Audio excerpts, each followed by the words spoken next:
Milo's Free Speech Week at Berkeley is a bust, and President Trump is calling out knee-dropping NFL ingrates. We will talk all manner of free speech with our in-studio guest, Dave Rubin of The Rubin Report.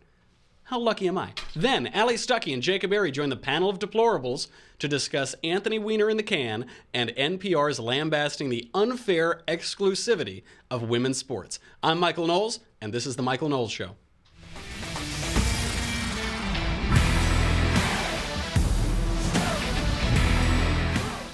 Dave, thank you for coming. Thank you for coming on. You've made the trek. It's like 3 or 4 blocks all the way. I made the trek. Already I hear Shapiro and Clayton screaming in the hallway. Oh, it must be any time of the day. Yeah, it must be at any point on any day of the week. So by sheer coincidence, by absurd coincidence, you are here. We'd already booked you.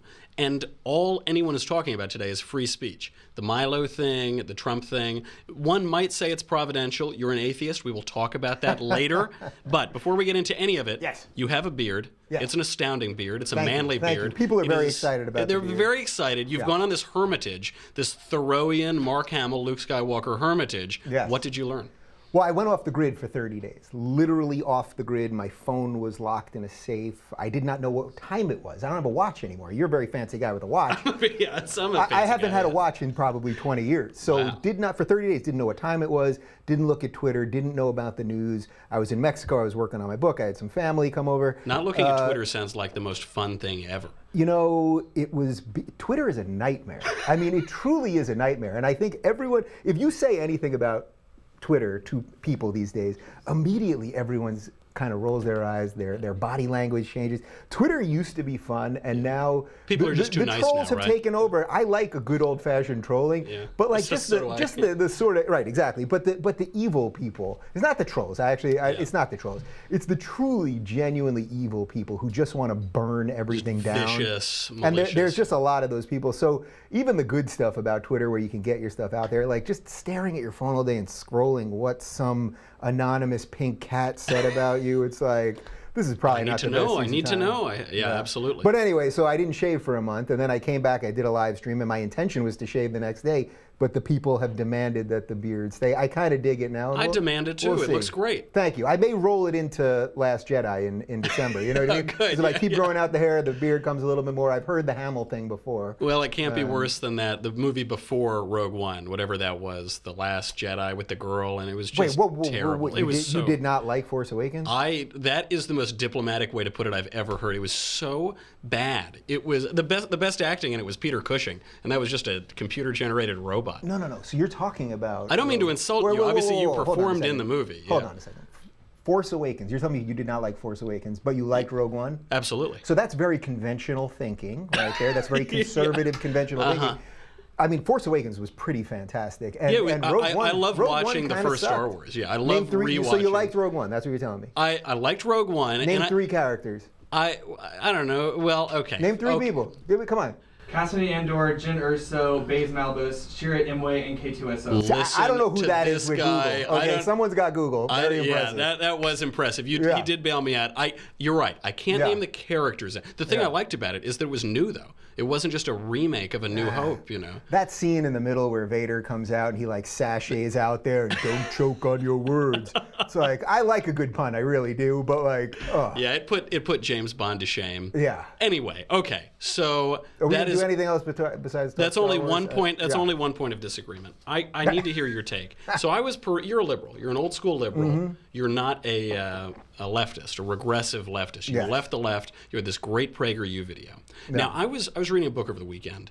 It's called Kindly Inquisitors by Jonathan Rauch, and it talks about this. Yeah. It says there are 5 decision-making policies. You could either have the fundamentalist principle, what I say is right and what everyone else says is wrong. You can either have the simple egalitarian principle, everyone has their own idea and it's all fine. The radical egalitarian principle, only oppressed minorities, only their views matter. Yep. The humanitarian principle, don't hurt my feelings. And the liberal principle, which is throw out your idea, it's going to be viciously debated, and then the right idea will come out of that. You fit into the latter category. Well, absolutely. Liberalism at its core, classical liberalism, true liberalism, having nothing to do with the modern American left or the Democratic Party or certainly progressivism, means live and let live. That, I mean, at my core, that's what I believe. I genuinely do not care what you do in your life outside of the conversation that we're having right now. You seem like a nice guy, but like whatever. Looks can be deceiving, Dave, but sure, appreciate it. But whatever you do in the confines of your home, and whatever you do, it has nothing to do with me, as long as whatever you're doing is not impeding on me. That's actually liberalism. The idea of the individual and using logic and reason. This is a beautiful thing, liberalism. Unfortunately, it's been compounded by leftism and progressivism into this sort of monster that it is now. But it's funny, I'm a liberal. I mean, I am gay married, okay? That's about as liberal as you get. I'm not even gay. I just did it to prove a point. You know what I'm saying? Like, but that, I'm pro-choice. I'm pro-legalization of marijuana. I'm not for nation building. I'm for a strong public education. We'll convince you against I'm all for that stuff euthanasia. later. All of those things. But the irony is, I'm welcomed here in this building where I got Shapiro and Clavin and you and all these guys, because you guys actually are tolerant of different thoughts. And we like to debate ideas and talk about ideas. Sure. And I get invites from colleges all over the country, and they're always from conservative groups and libertarian groups. I have zero invites from supposed liberal or progressive or democratic groups. So what does that show you? I mean, who are the tolerant people? Who are the liberals? Who are the liberals even? So, all right, now you have to piss off your entire fan base then. Oh, what do you think about taking knee? What do you think about this Kaepernick NFL-wide and President Trump calling it out? Yeah, well, all right. I have to have consistent principles here. So look, they are welcome to exercise their freedom of expression and free speech however they want.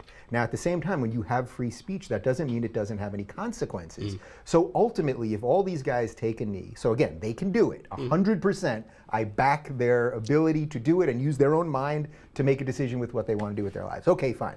Now, if you're an employer and you realize that the audience is turning against them and may not buy tickets, may not buy as much food, may not watch all audience those down things, 8%, 10%. which we consistently see. By the way, the one guy, the Pittsburgh Steelers guy, who did come out, you know, the whole team stayed in the locker room, the one guy came out, now his jersey's selling like crazy today. Right. So he probably helped his career while some of these guys hurt it. Now, it shouldn't just be about your career and money and all that. The point it is also has to be about wealth and stuff. Yeah, of course, absolutely, absolutely. A true capitalist.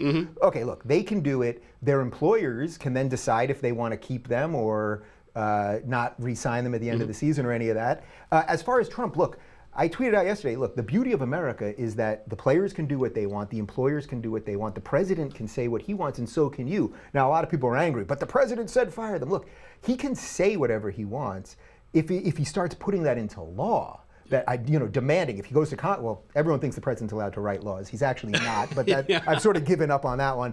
But Barack Obama thought that too, though, in his defense. No, I meant that as a broad sense of what has happened with the office of the president. They all think that they can write laws, and we've sort of let them. And Congress is such a bunch of do-nothing losers that they've just abrogated all of their authority to them. But okay, that aside, Trump can say whatever. He has a right to free speech too. Now, what he can't do is start passing laws that would infringe on the First Amendment. They can't start passing laws that would force companies to fire or stop people, jail people for using their free speech. Or even to stop people from burning the flag, according to the Supreme Court, according to Antonin Scalia. Yeah. Which I agree with. I mean, at the end of the day, these people, I would always err on the side of freedom. Let's give more freedom. And guess what? Sometimes it's going to suck. Sometimes people are going to kneel and you may not like it. Sometimes they're going to burn the flag and you may not like it. But that's the point. So everything that happened yesterday, while everyone's screaming about, oh my God, this is the most polarized we've ever been, and we all actually, it showed the strength of America. Nobody got killed yesterday. Nobody got mauled yesterday. Right. Because they weren't at Berkeley. Yeah, they were. Right. Wait till this week. But the point is, that's kind of a beautiful thing. Everyone exercised their freedom of expression. Now, there may be consequences that come from all of that, but the government didn't stop anybody, even Trump. And by the way, when I say that, I don't like what Trump tweeted. I don't like that he's sort of making it seem like the government is against this stuff. And I know he purposely goes to the line and he's kind of trolling the media and all of those things. Certainly on this issue, I would much prefer a president who I think really cared about ideas and I really understood what his political ethos is and all that stuff. That isn't the president we've got, but it doesn't mean you have to be dishonest in your criticism of him. That's what I would say. Now, so the NASCAR came out strongly against this. Yeah. The Hall of Fame driver, Richard Petty, said, quote, Anybody that don't stand up for the anthem ought to be out of the country, period. We got them. What got them where they're at? The United States. I couldn't agree more. What do you think about the content of this protest? So they have the right to do it, even though the NFL has fined players for making other protests, wearing socks honoring 9/11, that sort of thing. Or even dancing in the end zone. I mean, they're not even allowed to dance in the end zone, right? Yeah, they should not be allowed to do that. Yeah. What are your thoughts on the content of the kneeling? Look, in my opinion, we live in truly the greatest country, probably in the history of the world. More people have come here for more freedom than anywhere else. Every single one of us, unless you are a Native American or an African American whose ancestors were brought here as slaves, every single one of us came here with nothing. Our ancestors, I'm sure your great-grandparents or whoever it was, came here with nothing, as mine did.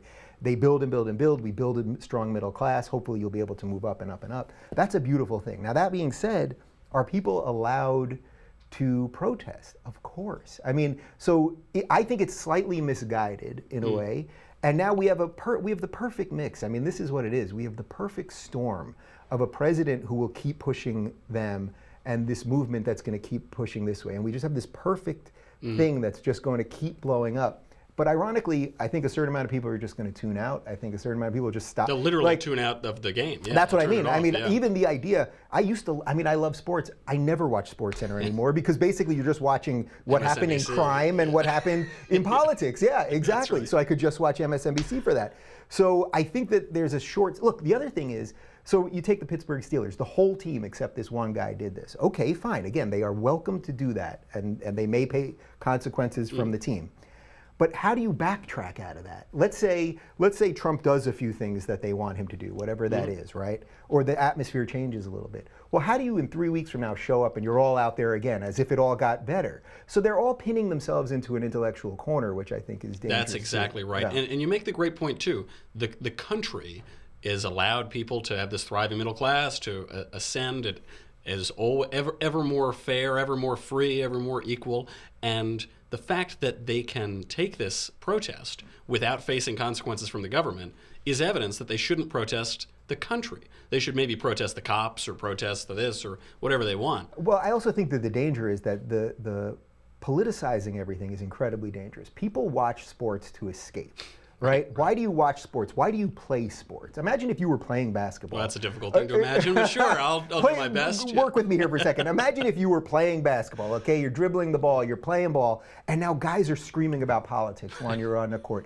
You would never play with those guys again. We need a break from politics. I think this whole example actually is another reason why I believe in limited government. We need a government that's small enough that if it's going to make decisions, it can't affect us in that many huge ways. I think that would be a much better government to have than the government that is willing to overreach. So again, Trump, yeah, he's towing the line of what I think is legal and what I think is right. But as far as I know, he's not pushing any laws. And unfortunately, people just don't understand what the basic, you tell people, well, First Amendment and that free speech. I saw all these people, Chris Cecilia, what's that guy's name? Yeah. That guy he's gone complete. Chris Celiz is completely gone off. The guy who's wrong about everything, but he's talking about, he was tweeting about, you have the freedom to not have consequences or something. You have the free, and it's like, no, that's the reverse of what you have. I'm slightly butchering what the exact tweet was, obviously. Yeah. But like, people just don't understand the basic concepts. It's almost as if we're not smart enough anymore because of the failure of our education to deal with difficult issues. So I would say this is all a flaw of education, actually, more than anything else. Certainly yes, absolutely that's right. And it brings us into this other issue today, which is Free Speech Week. Yeah. We were all looking forward to it. We'd all gotten all the tweets about it and invitations and things like that. Yeah. And it's completely fallen apart. This was Milo Yiannopoulos' plan, his big comeback. One, would there have been a purpose to this Free Speech Week, and what is that purpose? I like your little pause there, because it was like you had 8 questions to ask at once. I have a lot of questions without throwing anyone under the bus. Yeah. Look, I don't know what the purpose was. I think maybe they were going to intentionally try to make more crap happen and just get more violence and all that stuff. It's funny, Ben, obviously, who's become a friend of mine, who I'm sure you're a friend with, and I've had him on my show. He went to Berkeley. It cost them $600,000. It was like the president came to town. They shut down the city. So Ben, who I think is in this building right now, this is what I've said publicly. He's welcome to burst in here and attack me if he doesn't like any of it. Ben basically is a mainstream conservative thinker. All the positions that Ben stakes out are just mainstream stuff that's on the right, basically. Some of it I agree with, some of it I disagree with. People were saying after the event, they were like, well, you know what, it actually wasn't that violent because only, 5 people were arrested and only 1 ATM was destroyed and a couple windows. They were like, oh, so it shows tolerance and it's pretty good. But that's after $600,000 had to be spent to secure this. So what the real threat is, it's not only that eventually for a guy like Ben or for many other people that they just won't want to deal with it. You know what I mean? Jerry Seinfeld doesn't perform at colleges anymore. Seinfeld, who no one knows his opinion on anything. Right. You know what I mean? Try to think of one political position that Jerry Seinfeld had. I don't see a lot of Seinfeld political rants anymore. Yeah, and yet he thought that colleges were too politically correct. So the idea is you either just people, not everyone will have the intestinal fortitude of Ben Shapiro to keep showing up to these things and staking out unpopular positions, but also the schools simply won't be able to afford it. So the threat about free speech and free expression is now coming from many directions. Ironically, very few of these directions are because of the government. So I fear more that we are taking it away from ourselves. We're allowing college students to dictate what they're taught. You know what I mean? We've allowed this diversity stuff, the James Damore memo, we've allowed this to just infect everything, and it's actually the reverse of what we need. What we need is more people willing to talk it out and say, all right, we agree, we disagree, but that's the point. I would much rather live in a society where we disagree on some stuff, but we don't kill each other, than the society where we all just accept nonsense because we've been guilted into it. It was amazing with Ben at Berkeley. $600,000, they still destroyed a bunch of stuff. They called him a Nazi. I guess a Nazi Jew is what Ben is, a Nazi Orthodox Jew. He didn't I was at a dinner President with Trump. Ben a couple weeks ago. He brought his own kosher food. I'm pretty sure that Nazi kosher food. I'm pretty sure that Nazis, don't bring their own kosher food. But when I see, Ben gave a speech, and there was a lot of content to the speech. He made arguments about abortion. He made a lot of different arguments. When I see you speak, you make arguments about free speech, about classical government. For some people, it seems to me the speech is just about the speech. There isn't actually a speech to give. You're just waiting for these crazy kids to jump up and yell, and then you make fun of the chubby lesbian or something. Is there... Well, yes, so there's a certain amount of people that are just flamethrowers, right? And you remember in the second Batman with when Heath Ledger's Joker, Michael Caine is discussing like the idea behind the Joker, what this guy's trying to do. He says, some people just want to see the world burn. So I think we actually do have a lot of those type of people right now, which I think is really unfortunate, especially in the system that we live in, that has given so much to so many people. Think about it. If you're watching this show in America right now, pretty much you could go to your supermarket, your local supermarket, and find food there. That's pretty good. Yeah. Pretty much there's water running at your house. Except when you live in Flint, Michigan, there's a problem. Right. But pretty much in a society of 350 million people, this thing's basically working. And if you travel outside the country, I was just in Cuba, people traveled all over. There is no poverty in America. There is relative poverty because people are so rich in America. Right. There is no real poverty in America. And that doesn't mean that there aren't poor people. There aren't people that need help. Who are struggling, there aren't of course. All of those things. But we have to figure out how to have an honest conversation about that. Not just either throw money at everything where we consistently find it doesn't work, which we consistently find. The more money you throw at things, the less it actually works. And you actually create a situation where people are now dependent on this and never want to get off it, which is a horrific position for anyone to be in. So there's so many things, but this is what the debate's about. And that's what I'm afraid of right now, is we're really, everyone's talking about this, but it's significantly worse than it was 2 years ago. We are all cordoning ourselves off in our little teams. And I think one of the reasons that what I'm doing is working is I'm really trying not to do that. And I'm trying to spend as much time with a guy like you as I would with a lefty.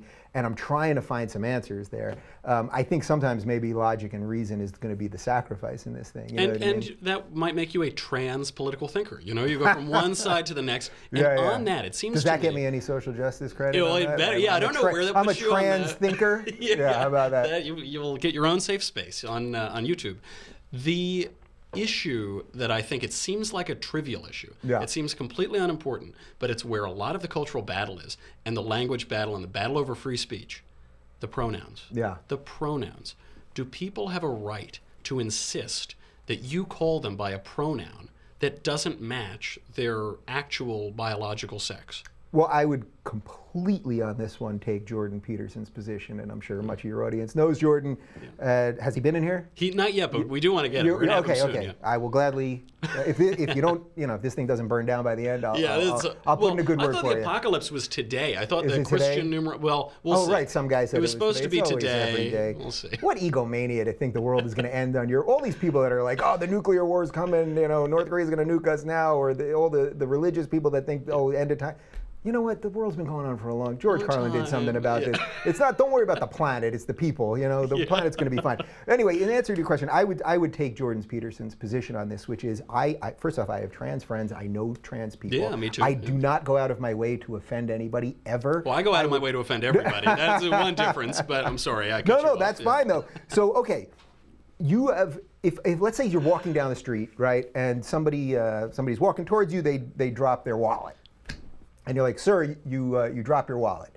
Now, if that person turns out to be a woman, but you thought it was a man, well, it's not your fault. You know what I mean? Yeah. Like, I think what we're getting caught up in is all just language nonsense here. But what if it is? This is the real issue, because we have friends who identify as transgender, man to woman, or woman to man. It seems to me that a man cannot become a woman simply by wishing it, because he has a psychological condition that makes him think he's a woman or makes him very much want to be a woman. So let's say he's a man, but he wears dresses and maybe he undergoes some surgery even. Nevertheless, he is a man. My view of the world, my view of reality tells me he is a man, and it's not good to play into a delusion that he isn't a man. It isn't good for him or anyone else. But my politeness tells me, call him a banana if he wants to be called a banana. Yeah, well, I think that's going to get you in trouble. That's right. I've already been demonetized on YouTube, I'm sure. Oh, well, I'm the king of demonetized. Join the club, There you go. Look, I would say there's two things. There's something in general, like we have two realities, which is one is what the law is. I'm not talking about with pronouns specifically, but we have what the law is and then how we function as people. And those things aren't the same. So when people talk about the free speech thing, for example, we have the First Amendment, and the First Amendment protects the government from taking away our free speech. But then there's also just how we have to all behave with manners. There's just there's basic societal things that you can be part of or not be part of, but that there's a sort of unspoken social construct or social contract, I should say, in being a member of society.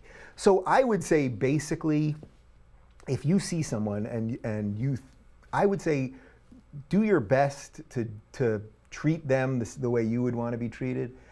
But I'm not going to pass any laws like they want to pass in Canada that are going to affect, that are going to, or that they have it as policies at universities right now. You get in trouble if you use the wrong right pronoun to refer to somebody. Yeah, all of these things are complete nonsense. I mean, all of this language policing and any law that you would put in or any statute that you would put in a college, of course, this is it's not only is it abject drivel, but also for the people that will be sympathetic to trans people, which I think is a perfectly fine and just cause. You're going to actually drive a lot of them away when you come in with some sort of authoritarian thing, and you're going to have to say this. And if you don't, by the way, we're going to call you a transphobe or a bigot or a racist or all these things that don't even make sense. Trans isn't a race, by the way. But of course, all of these things, everything gets lost in all of this nonsense. So I would say yes, try to be a decent person, but in no way should we be making laws about these things. We should all be equal under the law. That's it. The law doesn't say anything about how someone has to treat you. And guess what? People are allowed to be. What's the language? Offensive. I was gonna go dirtier there, but what's the language policy around here? I know you're very. We're very politically correct and very family oriented. Absolutely. Yeah.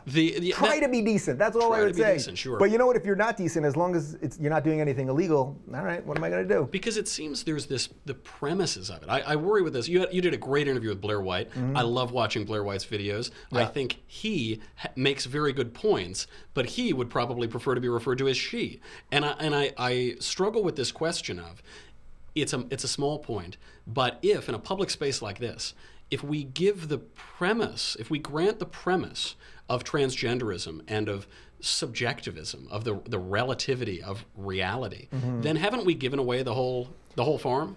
So this is where I think that you as a conservative and me as a liberal have just a different view of the world. And see, it's funny because I know a certain amount of people would watch you say that. Now, Blair, if you look at Blair, she looks like, she's beautiful. She looks like a woman. Okay. Now, a certain amount of people are going to watch you and go, wait a minute.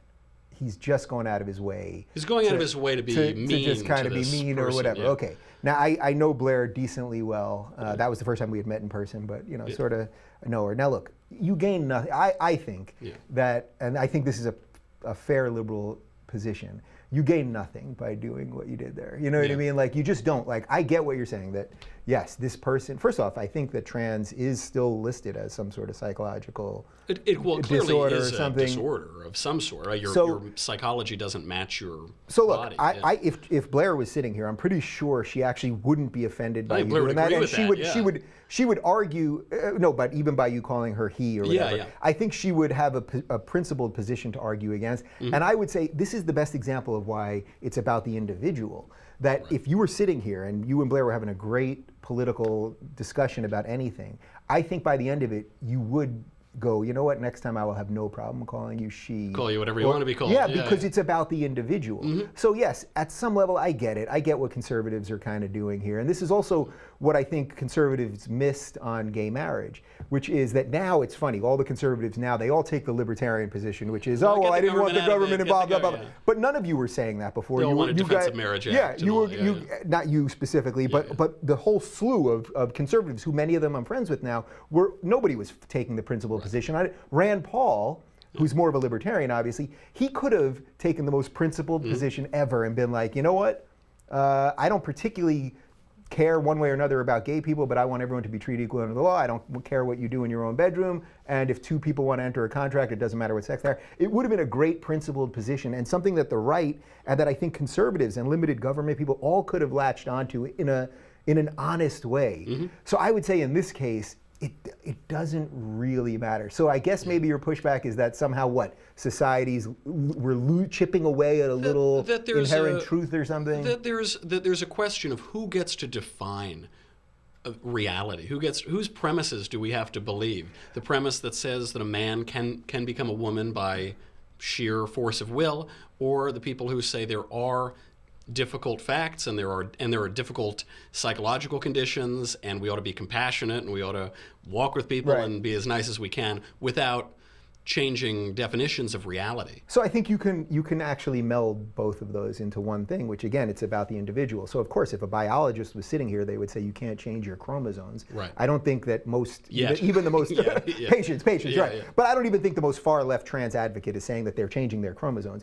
But I would say what you can do is try to treat the individual with respect. Of course, and I think that's really the fertile ground that we need to be spending more time in as Americans right now, because we're picking positions, we're fighting from places of sort of an intellectual high ground. It's intellectually interesting, but socially irrelevant. But I just don't think it's that. I think 20 years from now, if trans people, it should be what's happening to gay people right now, where the left is turning on gays right now because they don't view them as oppressed enough anymore. Right. I like that. I'm okay with that. You don't look oppressed to me. I'm not oppressed. But you know what? But 3 years ago, when I didn't have the same ability to get married that you did, well, then there's something to fight for, because we weren't equal under the law. But guess what? You and I are completely equal under the law right now, and that means you can treat me as crappily as you want to. That's the beauty of America. We should be treated equal under the law, so you can treat everyone. But if you have a group that is not treated equally under the law, well, then they have something to fight for. Right. Get us to that base level, and then everyone can be totally awful people to each other if you so choose. It's not how I operate, but you're allowed. Absolutely. Now, speaking of the morality of being completely awful people to each other, we have to get into a segment. I've constructed it just for today. This is a segment that I have dubbed Save Dave's Soul. Uh-oh. Now, Dave, you're an atheist, vaguely an atheist, agnostic. I'll give you the 30-second recap on that. I had never publicly said that I was an atheist. Then I had a bunch of well-known atheists on my show. And then I had Milo on the show, and we were talking about atheism, and he rails against atheism. And basically my belief is that if you told me, I just don't believe in things without evidence. So if you told me that LeBron James dunked from half court last night, I'll go, well, I need to see the video on that. I can't just take your word for it. So I don't think that there's some magical being out there that cares who I have sex with or is watching my every move or anything like that. That being said, so I kind of said that, all right, that's what my atheism is. I just don't believe without evidence. I don't want to get too lost in atheism that's versus the Bertrand Russell or, argument. Yeah, you would say, if you get to heaven and God is there, and you say, why don't you believe in me? He says, well, there wasn't enough evidence. Yeah, right, and I could agree with Bertrand Russell on almost everything. So there you go. What I would say is, just a couple weeks ago, after I did this little hiatus that I did, I got back and I said something how I don't want to use the word atheist anymore, because there are moments. I mean, there are moments in life when you have beliefs in things that you can't quite explain. The moment of the numinous. Yeah, and just that we all just can't literally explain every little thing. That being said, I will play along with your game to the best. Good. Well, I'm glad you brought. It is providential that we brought up Bertrand Russell. Yeah. Because so what I'm going to do, I'll just run down a few arguments for God. Okay. See if they push any buttons. See if you have a rebuttal to it. Yeah. This was an argument that Bertrand Russell, an atheist to the day he died, yes, said that he couldn't find the logical flaw in. Okay. He famously threw his tin of tobacco in the air. He said the ontological argument is sound. And then he said, well, but I don't know, I'm not convinced anyway. Should I have brought my lawyer for this? You should have, this is only your divine lawyer. Yeah, I should have had a priest, a rabbi, and an imam. that right. would have helped, yeah. So this is the argument. Yes, let's do it. You might be familiar with it. The argument is, we'll define God as the maximally great being. Mm-hmm. He comprises all of the great-making characteristics and none of the corrupting characteristics. Just the most basic definition. Then in modal logic, as a principle of modal logic, there are necessary truths and contingent truths. So this is necessarily a mug, and the mug is on the table. The mug could be on my microphone, the mug could be on my head. Now, put the mug on your head. The mug is on my head because of the whimsy of the cosmos. Yes. Now, if God is a maximally great being, then he exists necessarily, right? He wouldn't exist as a matter of contingency. He would exist necessarily.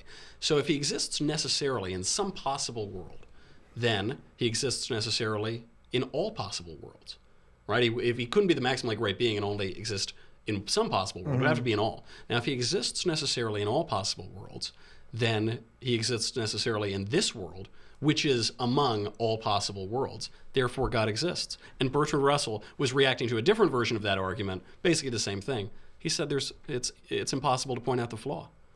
Have I made you a Christian? Are we going to church together this Sunday? Well, you did say if a lot in that. There were a lot of ifs there are premises, there. Yeah. Those are a lot of ifs. I mean, these are these are premises that can't be proven empirically. But so if I'm willing to go along with that logic, then I suppose you have something there. What I would say is this: I had Dennis Prager on.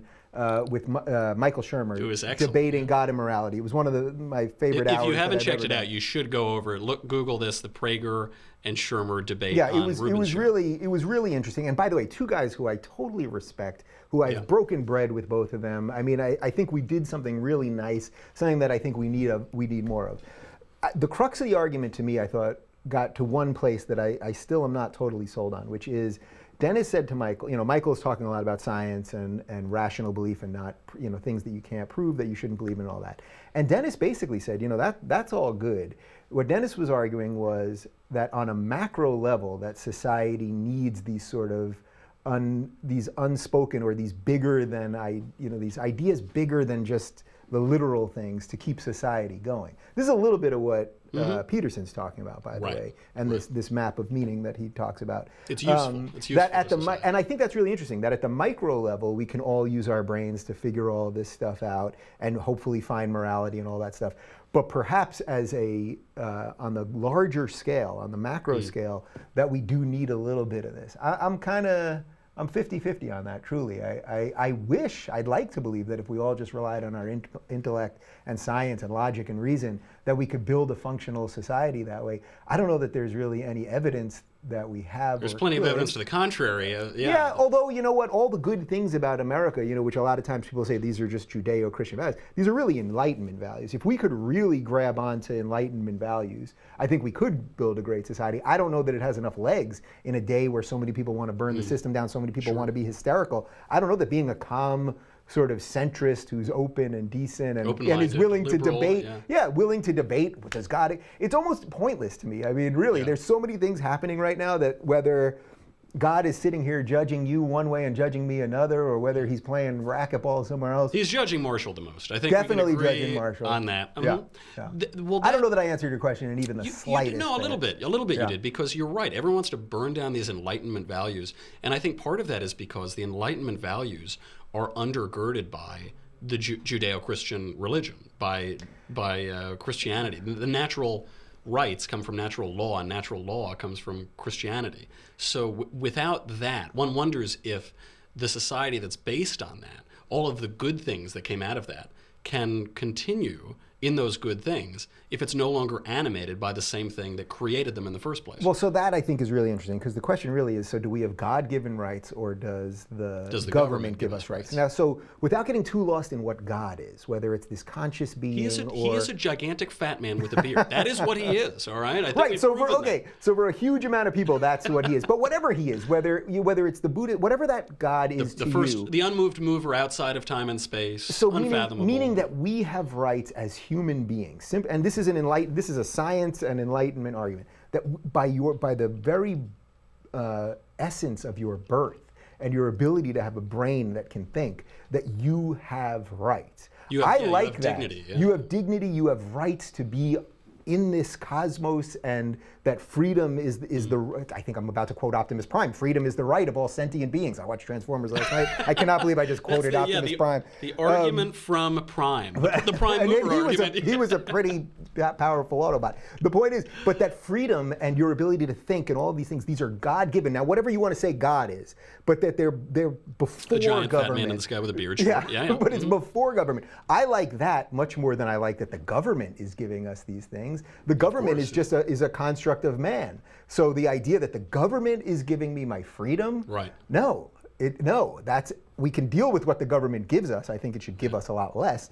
But the government doesn't give me my right to be a human. So again, this is where, whether you're talking about the Judeo-Christian God, or whether we're talking about, I'm sure there are thinkers that may be a little more left-leaning, or a little more not so into religion. I haven't encountered them, but sure, yeah. I mean, hypothetically, they might exist. But there might be people that that are a little more atheist in their thinking, that would agree with that concept without it having to do with like sort of a conscious God, and I would fall somewhere into that category. Now it's all right. We'll move you over on the. I like how you think you have work to do. Yeah. I do notice that with you conservatives. Now that I hang out with you people, I know. You all think there's work to do. Come on, the water's nice, Dave. Come on in here. Wouldn't it be funny if I was actually making you guys all more liberal, God, and you didn't God even forbid. know it? God but forbid. It could be. I think I've made you people a lot more tolerant. I know. I feel it happening by the moment. So you bring up science, and that is we all talk about science these days. People, I think, forget that the science, Western science, is a product of the church, basically. Copernicus was a priest, they all knock the Catholic Church because of Galileo, but Galileo was kind of a jerk man. The church was very nice to Copernicus. My question here is, some of the compelling arguments for God these days are more science-based. It was a Catholic priest who discovered the Big Bang, George Lemaitre. And he was mocked because people thought there was a static universe, the Aristotelian universe. But he said, no, it had a beginning. It was the Big Bang. There is one of the most compelling arguments, didn't get me, but it's a compelling one, is fine-tuning. That if you change the calculations of the strong or weak nuclear forces by just slight degrees, the different forces in the universe, life would be impossible. Very minor measurements. Do those scientific arguments, the prime mover, you need a beginning, a mover that isn't contingent or physical, do any of those move you toward a God that isn't just an unconscious thing, as you just said, but has a teleology, a purpose behind it? Not really. We gotta get a couple drinks in here on this guy. We could do this after a couple of drinks. Not really, though. I don't know that it is even part of what the human experience is to understand that. I think there are people that are religious that can spend their entire lives trying to figure out what the meaning of the universe is. I think there are scientists who can try to find the God particle, or figure out through physics or mathematics what the real design of the universe is. I think that actually is much more of what being a human is about than knowing it. I suspect that certainly, look, maybe we will get to a point one day where we will know. There will be a big booming voice in the sky that everyone is going to suddenly know, and maybe it'll be alien. Real. But you know what it could be? You see? It could be aliens. It could be, you know what I mean? Like, it depends how far you want to run with all this. But I would say that could not be metaphysical, knowing, outside of time and space. It could be. I mean, who knows? Maybe suddenly everyone was going to wake up with a big G on their forehead. And we'll all go, well, what happened there? And it'll be God, I'm sending you a sign or something. But I would say that the question of not knowing and being okay with that, and that not having that stunt your growth as a human, whether you want to think of things in a religious way or in a scientific way, I think that's what being human is all about. And you should, ideally, you'd meld the two together. I think a lot of people say that faith and science are in conflict, but of course that is a very modern idea, that none of the founders of modern science would have said that. Newton spent 30 years of his life interpreting scripture. Yeah, well look, Einstein said, God doesn't play dice with the universe. Right. I think that's an interesting way of saying it, because there's an implicit belief there that he's saying, well, something, God, he's saying God doesn't. And Einstein said George Lemaitre's Big Bang Theory, it was so beautiful. That's what he was comparing. It was so simple and so beautiful. Yeah, it just all seems kind of like smug and arrogant to me in a way. Well, that's what I prefer. Yeah, that's of you, course, Michael Knowles, seem very smug and arrogant. That's what I'm trying to say. That's better than what I'm called on Twitter. That's a lot better than what we get. I don't even want to look at this thing now. So there is one final argument. Yeah. This one I don't think you could possibly disagree with. Yeah. This argument is the argumentus democratus. The argument is that Hillary Clinton was supposed to be president. Donald Trump was not supposed to be president. There was a 99% chance that Hillary was going to be president, according to Princeton University, the night before the election. Yeah. Then we got Trump. Then, and this is just my own empirical observations, my own experiments, a blank book making fun of Democrats became the #1 bestseller in the world. Now Ben Shapiro serenades my dates with roaming millennial. Tell me that God doesn't exist. Tell me that it's impossible. It's an impossible argument. The mystery of the universe is unfolding right in front of you, and you just got to keep rolling with that. But that doesn't prove that God exists. It just proves that the universe is here. And sometimes I think you're a little more in line with it, and sometimes you're not. You had a nice little run here. Yeah, and Hillary was not in line. Hillary was far away from you. You got your Trump, you got your book, you got your Shapiro, you got your roaming millennial. But that just means you're doing things. Like we always find signs when it works to us, but all day long there are signs that have no meaning to us. It is a wicked generation that looks for signs and wonders, but it is a stupid generation that ignores signs and wonders. I hope, Dave, that I've saved your soul. That was an excellent segue. I really enjoyed that. Yeah. We have got to say goodbye to Facebook and YouTube. Listen, guys, we have so much more to get to. We have an incredible panel of deplorables. We have Allie Stuckey. We have Jacob Airey. Dave's going to stick around. Hopefully his meter doesn't run out. But we have to say goodbye to Facebook and YouTube. Thank you to all the current subscribers. If you're a subscriber, go over to dailywire.com right now. You get to watch the whole rest of the show. If you're not a subscriber, hurry up, man. You have like 2 minutes to do it. It's $10 a month, $100 a year. You get me, you get the Andrew Klavan Show, you get the Ben Shapiro Show, you get great guests like Dave Rubin. Forget all that. That's nothing. You get this. You get this.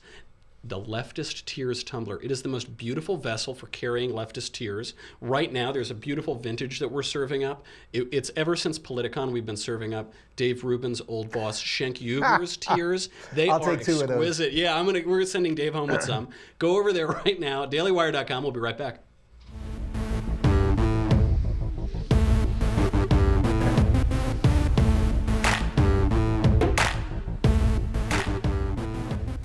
Back to the NFL panel. Thank you for waiting. I was too enraptured. I was lost in Dave's beautiful eyes.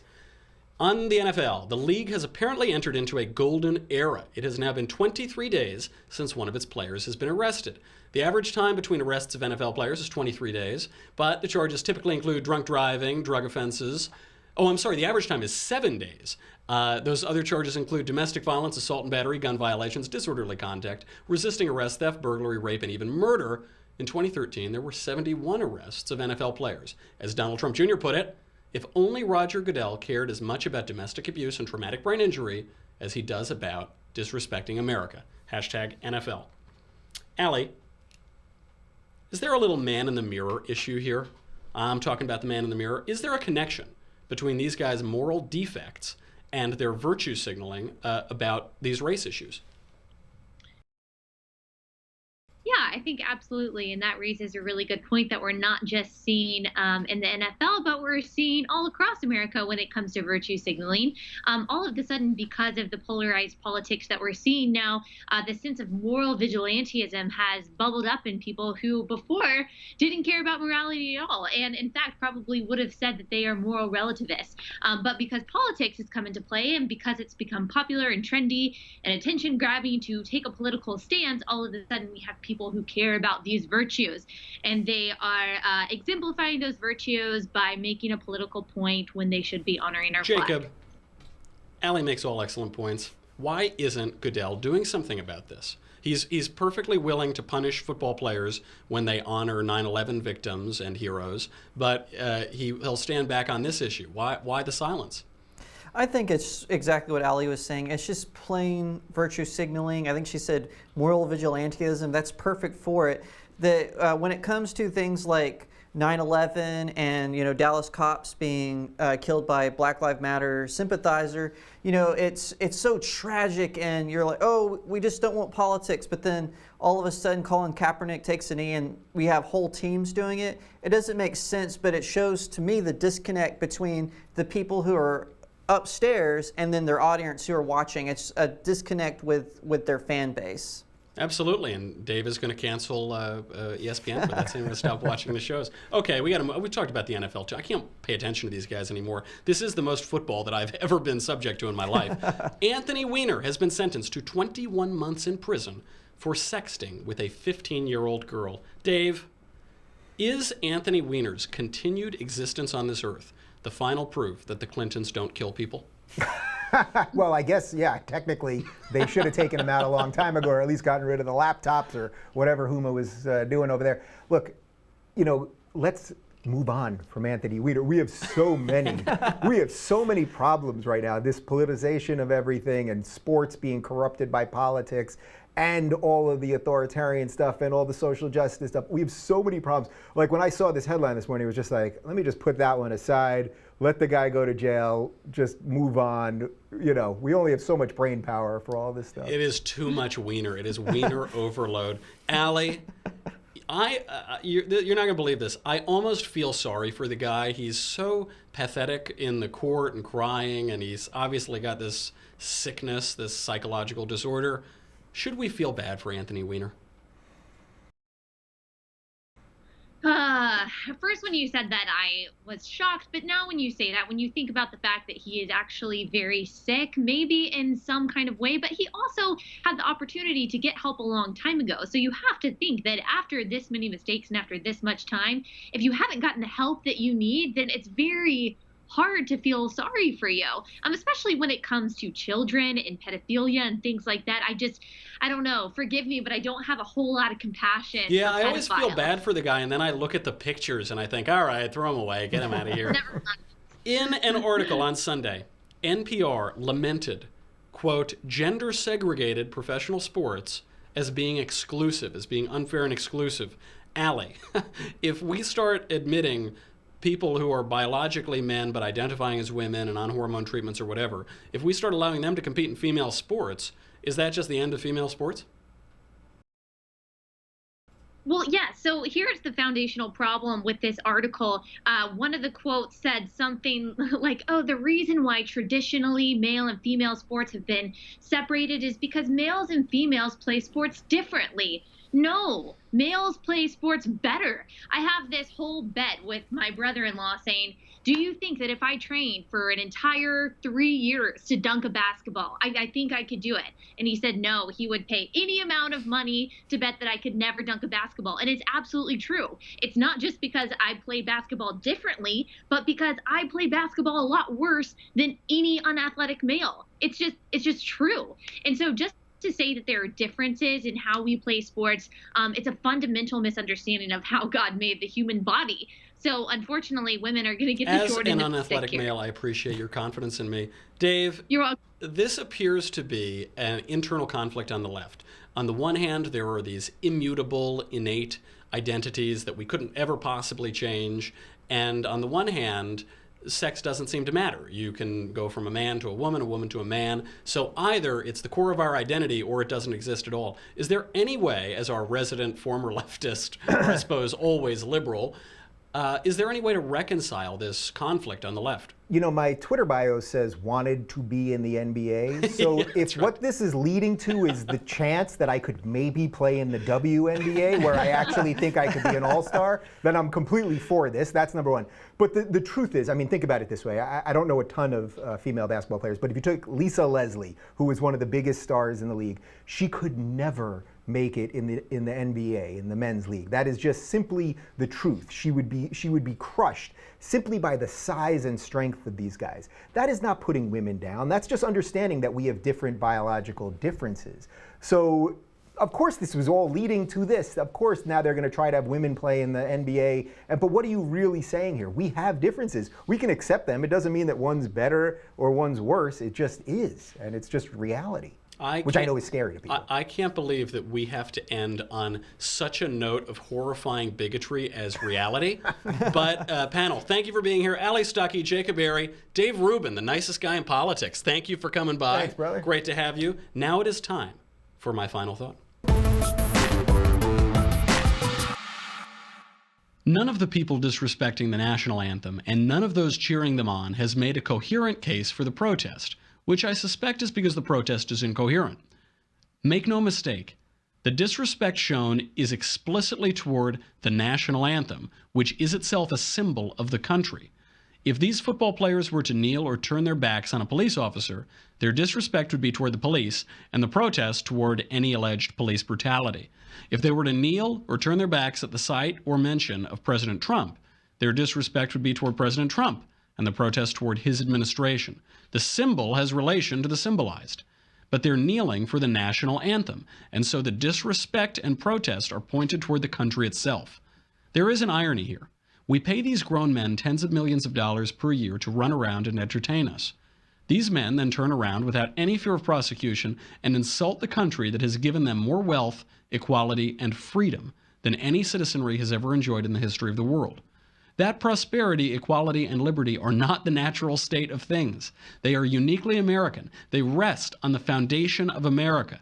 To undercut that foundation is to make impossible all that that foundation secures.